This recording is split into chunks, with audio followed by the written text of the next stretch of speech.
తమిళనాడులో టీవీకే ఒక ప్రభంజనం, మహాప్రభంజనం.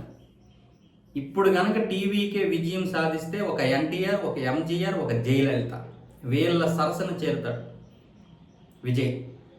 ఇది మహాప్రభంజనం. అంటే డిఎంకేకి చెందినటువంటి అధికార కూటమికి అది డిఎంకేకి చెందినటువంటి అధికార పార్టీ మంత్రులందరూ కూడా ఇప్పుడు టీవీకే అభ్యర్థుల చేతిలో వెనకంజలో ఉన్నారు. వాటం పాలైనా ఆశ్చర్యపోనక్కర్లేదు. చాలామంది వాటం పాలవడానికి కూడా అవకాశం ఉంది. ఇది ఒక ప్రభంజనమే. ఒకవేళ టీవీకే గనక గెలిస్తే చాలా పెద్ద ప్రభంజనం అవుతుంది. డిఎంకే అధికారంలోకి వస్తుంది అనుకున్నారు, కానీ అనూహ్యంగా టీవీకే అధికారంలోకి రావడం అనేది ఇటు డిఎంకేకి ఊహించినటువంటి షాకే, అటు అన్నా డిఎంకే కూడా ఊహించినటువంటి షాకే.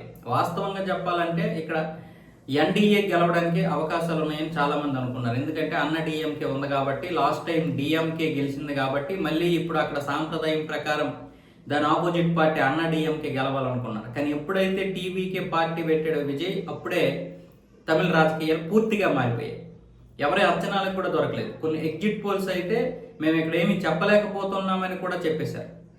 సో ఇలాంటి నేపథ్యంలో ఇప్పుడు టీవీకే విజయం సాధిస్తే కనుక ఇది ఒక పెద్ద ప్రభంజనం, మహాప్రభంజనం, దేశ రాజకీయాల్లో ఒక సంచలనం.